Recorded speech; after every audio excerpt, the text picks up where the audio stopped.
Reading for February 24th, Science of Mind, A Philosophy of Faith, A Way of Life by Ernest Holmes. Reading from page 129, paragraph 1, through page 131, paragraph 1, using inclusive language. Summary of Part 1. There is a universal presence that acts as though it were intelligent, and we may assume that it is. There is a universal intelligence acting as law. We may also assume this to be true. There is a formless stuff in the universe, forever taking form and forever changing its form. This we may accept as being self-evident. We have every reason to postulate a threefold nature of the universal being, which we shall call spirit, soul, and body. We shall think of spirit as the great actor, soul as the medium of its action, and body as the result of its action. We shall think of spirit as the only conscious actor, the power that knows itself. We shall think of soul as a blind force, obeying the will of spirit, and we shall think of body as the effect of spirit, working through law to produce form. We shall assume that neither law nor the stuff from which form comes has conscious intelligence, but must, because of their nature, be formed by the Word. This simplifies the whole matter and enables us to see that in the entire universe, one power alone really acts, the power of the Word of Spirit, absolute reality, or universal conscious intelligence.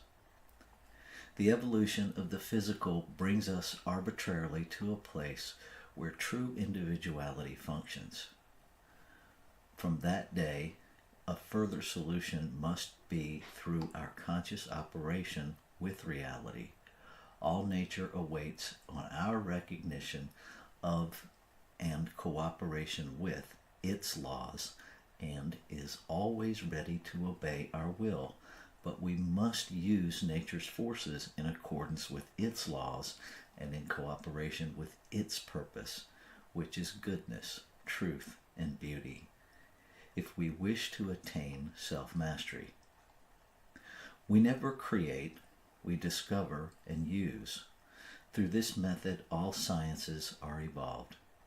We live in a universe of law, through which runs a spirit of self-knowing intelligence. All's love, yet all is law, mused Robert Browning. The law has done all it can automatically do for us. It has evolved us to a point of individuality and must now let us alone to discover the secrets of life for ourselves. We are potentially perfect, but free will and self-choice cause us to appear imperfect. In reality, all we can destroy is some particular embodiment of ourselves. The divine spark is always intact in our potential being. We awake to self-consciousness. We find ourselves already equipped with a mentality, a body, and an environment. Gradually, we discover one law of nature after another until we conquer our environment through our knowledge of the nature of those laws. Everywhere we find that nature does our bidding, insofar as we understand its laws and use them along the lines of their inherent being. We must first obey nature, and it will then obey us. We discover our ability to think and realize that from within there comes a reaction to our thoughts. We can think consciously, and mental law acts upon our thought, and our physical body is affected by our thinking. We next discover that we can think for others, causing a corresponding action in and through our bodies. In this way, we discover a mental medium through which thought operates. We now realize ourselves to be a thinking center in a universal mind. We next discover that our affairs are primarily a thing of thought, and that being able to think for others, we can also aid in the control of their conditions. We now realize that everything in the visible world is an effect, that back of all effects are ideas which are the real cause of these effects. The divine ideas are perfect, but our freedom of individuality causes us to appear imperfect.